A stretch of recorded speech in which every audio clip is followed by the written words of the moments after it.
Subconscious. If your revenue's stuck in your business or you want to start a business, but you feel like there's blocks in the way, this video is going to show you how to overcome that so you can make more money.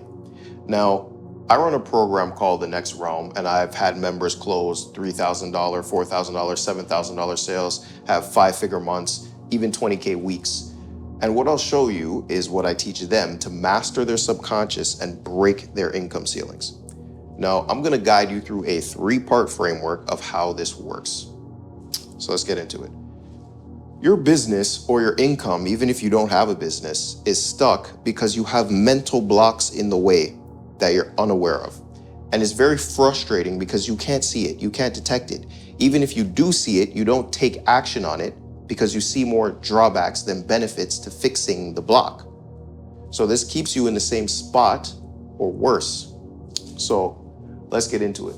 Firstly, first step is understanding how the universe operates, the law of correspondence. My handy dandy diagram show you how reality operates. Now I'm going to draw it smaller today because I need far more space today to write words. Okay. So we got reality split into 3 parts.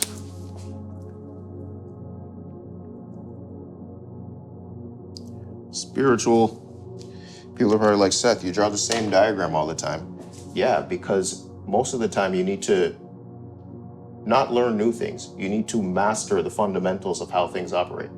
The best athletes, they know the fundamentals. The best thinkers, they know the fundamentals. The best business people, they know the fundamentals. The best investors, they know the fundamentals. And when you know the fundamentals, you can apply many things to it. We have mental realm and we have the physical realm. This is the law of correspondence. This is how the universe is broken down.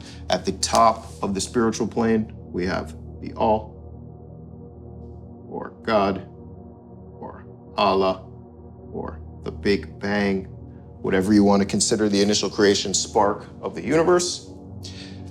Spiritual is very important when it comes to making money, especially in business or just income in general, financial independence.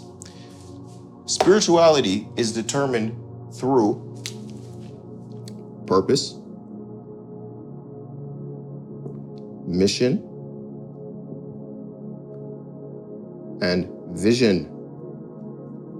These all create your values. Now, values are very important when it comes to earning more money, earning income, and wealth creation. The reason being is that if you don't have a value on making money, it's probably going to be quite difficult for you to make money. Or you don't understand how to correlate what you value with wealth creation. Another thing is that 99% of people have no clue what they actually value, what they actually care about. You have imported the values of other people into your mind. When you hear yourself saying, I should do this, I need to do this, I got to do this, I ought to do this, that is not you. That is not your authentic self. Your spiritual self is your authentic self. What you actually value, what you actually care about. So people have imported that into your mind and you don't know what you value. But don't worry, I have solved this problem for you. I built a tool called the Value Finder, which will help you determine what you actually care about, what you actually value. Link is in the description below. It's free. Utilize it after you watch this video because it's very important. Now, just because I said if you don't value business or income or wealth creation, it's going to be hard for you to make money, doesn't mean that you try and force your answer into that. Oh, there's a fly up there. He's coming to listen to the lesson. I always wanted to be the fly on the wall. Yeah. So is the spiritual funding the mental? There you go. So don't try and twist your answer to be like, I value financial independence and I value business and I value income. Because whatever you value, whatever you care about can be turned into money. And I have seen it done many, many, many, many times. Whatever you care about can be turned into money. Whether you care about cars, whether you care about family, whether you care about clothes, it can all be turned into money. All right, I'll give you one example real quick. There's a guy I know, older gentleman, who valued cars. All right, he liked old school cars. He had an old school Thunderbird. He had an old school Cadillac. He had like an old Bronco. He valued old school cars. So how you make money off of this? What he would do is rent the cars out to malls and make tens of thousands of dollars in the summer, make a whole heap of money, probably at least 6 figures over the summer. He would rent out the cars for people's videos, for music videos, for movies, for photo shoots, because he valued cars. He loved his cars. He's like, how do I make money off this? Well, I'll rent them out. People who value their family, people make money off of, creating kids' toys, or I have a friend who is helping parents with screen time because he values family, and they all make money from this. So whatever you care about can generate money. This is part 1. You need to know your values. You need to know what you care about. Otherwise, you're going to hit resistance all the time. Now, let's get into the subconscious. Firstly, I need you to understand something. This is part 2. Your mind split into masculine mind, feminine mind. We're going to be talking a lot about the feminine mind today because your subconscious lives within the feminine mind. Now, what you need to understand is that you do not make decisions without the help of something in your mind called the amygdala. Okay? This thing is very important. Old part of the brain, they call it the lizard brain, okay? And it is concerned with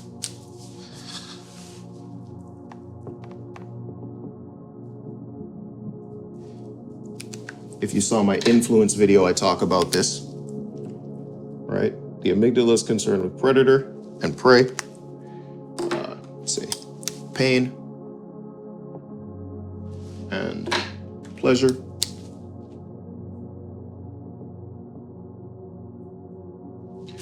You got fear, fantasy,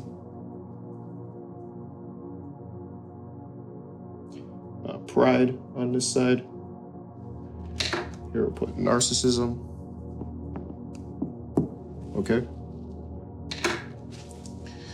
These are charged states, essentially, of the mind. Why is this? Because the mind perceives things as positive or negative. Now, positive or negative charges is the 4th Hermetic law of the universe that operates reality, the law of polarity or the law of opposites. In reality, there are hot and cold, light and dark, soft and hard, you get it, opposites, okay? At the peak of the spiritual plane, it is the synthesis of everything. There are no opposites there. It's when things start to split due to judgment, you have human judgment, therefore you perceive things as good or bad. Simple enough to understand? Now, what you need to understand is that your amygdala is what controls your subconscious. You do not take any actions without seeing more benefits than drawbacks. You do not take an action if you think you're going to be eaten, okay? And you don't take an action unless you think you're going to eat something. Predator and prey. It's very simple. So, a charged state, these negative or positive things that you have within the mind, because an atom have either positrons, which are positively charged particles, or electrons, which are negatively charged particles, okay? Every atom has these. Your mind has these. This is called valency, which is simply a charged state. That's what valency is. So how does this relate to the subconscious? Right now, I'm going to tell you exactly what the subconscious is and what it does. You see all this other stuff online, all this other confusing things that are confusing you. People are telling you that your subconscious dictates your reality, which it does, but they make it seem like the subconscious is this amorphic, strange, impossible thing to understand, that it's just shrouded in mystery and darkness. It's not the case. Right now, I'm going to tell you exactly what the subconscious is. The subconscious is simply a storehouse of valency. It is a storehouse of charges in the mind, fears and fantasies, pains and pleasures, predator and prey, good and bad. That is all your subconscious is, a store of these things. So why does your subconscious dictate your reality? Your subconscious is responsible for your decisions.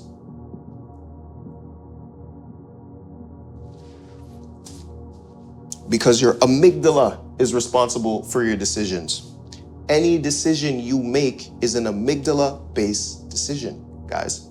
Now, we have something that's opposite of the amygdala, the medial prefrontal cortex, PFC for short, which I'll get to later, but that's the opposite of the amygdala. That is a less charged executive center of the mind that allows you to strategize and see opportunities and create a plan to actually go and get what you want to get. In this case, more money. I have never met a multimillionaire, I've met someone who's close to being a billionaire soon. I've never met someone who got significantly rich by accident.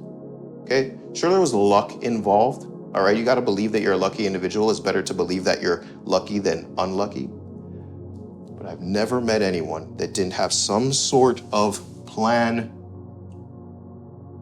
or strategy to get wealthy. You think Warren Buffett was just there like, yeah, I'm just going to rely on luck and vibes to become one of the most wealthy individuals in the world? No, he had a plan. He had a strategy. He wasn't charged emotionally. Warren Buffett says, if you can't control your emotions, don't expect to control money. Can't manage your emotions, don't expect to manage money. From one of the richest men in the world, one of the greatest investors in the world. So, your amygdala is determining your decisions, and due to that, the valency that you have in your mind in the subconscious, which is the store of valency, it dictates your reality.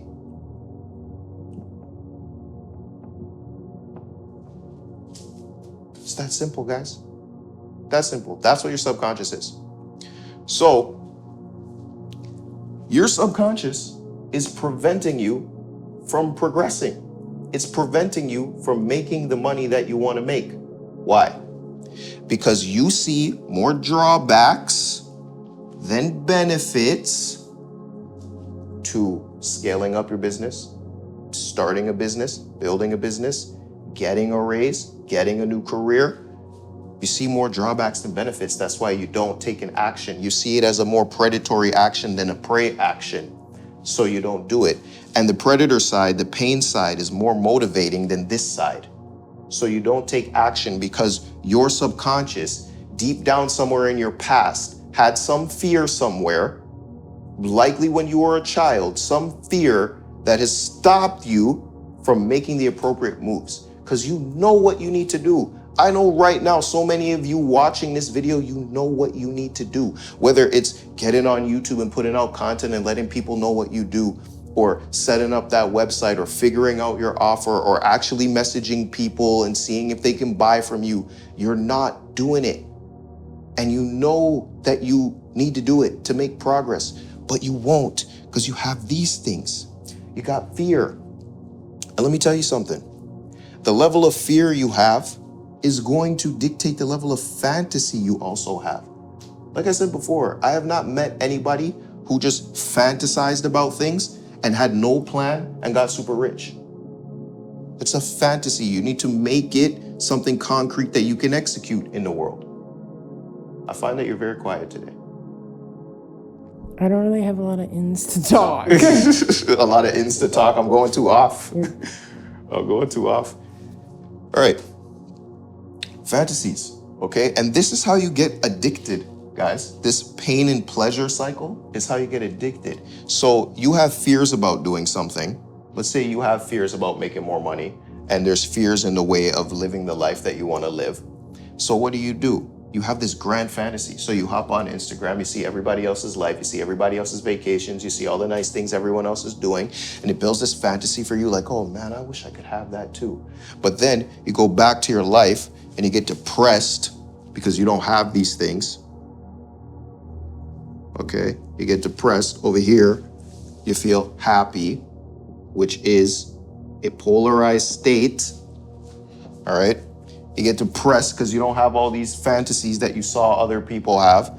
And then what happens? You go back online to be happy again. And now you have this dopamine loop and you're running back and forth and back and forth and back and forth and back and forth. And that's how you get addicted. That's how you get addicted, guys. Boom. You want to solve addiction, you got to solve this, which we'll get into. Now, there's something I was going to say. I forgot. What was I going to say? What was I going to say? Words. Okay. It is what it is. It's whatever. Okay, yeah. So you're not taking action. Action is physical plane. Okay. You're not taking action because you have fear. Okay? You have fear. And your amygdala is trying to keep you safe because it doesn't want to get eaten. So you think it's safer to not do what you know you need to do as opposed to take some risk with a strategic plan because you've activated the prefrontal cortex, which I'm going to show you how to do soon. Without some plan or some sort of strategy that involves a little bit of risk, you don't want to do it because you want to be safe. So, how do you solve this now? How do you get your subconscious on your side as opposed to self-sabotaging you? What you need to do is cancel out your charges. Rather, I should put a positive sign here and a negative sign here. Positive times negative cancels out. I did that by accident. I didn't even do that on purpose. Okay? But you need to cancel out your charges. Now, how do you do this? This is a deep process. It involves some specific questions, and it's something I take my clients through like on a deeper basis. It's not necessarily something I can execute here on YouTube because it's very nuanced. It's not like I'm trying to hide it from you. It's a very nuanced thing. So if you want to get that done, hit me up in the next row. But I'll break it down in a very, very simple way for you. Let's talk about fear, because fear is one of the most major charges. Fear and guilt. Guilt is one of the biggest ones. But let's say you have fear, okay? You need to determine, first of all, what the real fear is, what the initial fear point is. Let me tell you guys something, okay? Let me close up the markers for a little bit. This is a talking time right now. Like I haven't been talking the whole time. Look, you need to determine what you're actually afraid of and what it stems from. So before I got on YouTube, I had this big fear about talking about my past, talking about how I initially made money, talking about how I made money as a manager in the adult entertainment space in the OnlyFans business. I thought that this was going to affect my reputation. I thought that this was going to make me not be able to make money. I thought that people would have a whole bunch of crap to say about me. I thought people would knock my credibility and be like, who are you to talk about any of this stuff? Like, well, look at the business you've been in. There's a lot of guilt charges, a lot of shame charges, a lot of fear in relation to this. But it actually wasn't the business that was creating the fear. It was something way back when I was a kid, okay? A fear of not having money. If I have a terrible reputation or people attack my credibility or people do all these sorts of things, I equated that to not being able to have money. Why is that? Because when I was very young, I used to save away my money. I had a Buzz Lightyear piggy bank, and I had $70 saved in there. And one day, my mother took that $70 to buy groceries because she didn't have the money. We didn't always have a lot of money. So she took that money I had saved to go buy groceries. We didn't have food. She didn't have money. In that moment, bang, valency, charge, okay? I thought to myself, wow, my money was taken from me. I'm not gonna have money. We don't have enough money. We don't have enough to get by. My own mother had to get money from me. And that started a string of fears and pain and valency and charges in my life around not having enough. But what I didn't, so that was the actual fear. That was the actual fear of getting on YouTube and saying my story, sharing my knowledge, helping people. That's what prevented me. That was the initial fear. So you really need to be able to go back in your mind and detect where these things come from and what they actually are, which is why I told you it's a nuanced process and you need someone to help you to go through it. Now, I am thankful for that situation, because what you need to do is find the benefits in the situation that created the valency. You need to find the benefits in the fear. This is just one part of it. It's based in the DeMartini method. But you got to start finding the benefits of that situation. If my mother never did that, I would not be as entrepreneurial as I am now. I would not wanted to have gotten the sort of money that I do. I would not be as independent as I am. It was very inspirational to me, in a sense. Inspiration's up here, right? Inspiration is spiritual plane stuff. Because inspiration creates spontaneous action. Okay, inspiration creates spontaneous action. You will automatically act on things when you are inspired. It inspired me to go out and get money so that I never had to deal with not having enough again. And my mom never had to deal with not having enough again. So I built a particular life due to that charge. And I should thank my mother, which I do. I'm thankful that she took that money from me. And I told her on the phone the other day. Because she's heard me say this story. She's like, why would you say that? I'm like, Mom, thanks for doing that. And when you can do that, you have now seen the benefits within the drawbacks. You cancel out the charge, which creates enlightenment. When a positron and an electron, a positively charged particle and a negatively charged particle, slam together, they create gamma rays, which is light, and you become more enlightened and you activate the prefrontal cortex. Didn't I tell you I'd teach you how to activate it? You activate the prefrontal cortex, which is going to allow you to plan, strategize, be inspired, live within your purpose, mission, vision, and your values. Create a vision for the world, build a mission off of it based in your purpose so you can make money, earn money, right? And it's going to change the decisions you make because you have brought the subconscious into the conscious level. You are now aware of it. And you're aware of it, you get to a point where you're thankful for it, prefrontal cortex activated. Now you start having a plan. Now you start seeing opportunities you never saw before. People start calling you that you never knew were gonna call you before, offering you opportunities and making things happen. The fear you had to take whatever action in your business, hop on YouTube, do whatever it is no longer there. And now you move, you act. I'm proof of this. I'm here on YouTube talking to you right now, despite the fears I once had. Ta-da! So, when you do that, you'll start taking spontaneous action because you'll be living in your purpose, your mission, and your vision. So, money is going to avoid you, or your money is going to stay stuck. Your income is going to stay the same if you don't turn your valent charges into covalent bonds. One more thing I want to mention when it comes to fear, because that's most of the problem. You also need to see the benefits of your fear occurring. What if what you're afraid of happens? What if? What's the good part of that? Oh no, there's no good parts. There's no benefits. There's no benefits. No. What are the benefits? there are. It is against universal law, the laws of reality, for a negative to exist without a positive. It's not possible. You only know about negative things because of positive things and vice versa.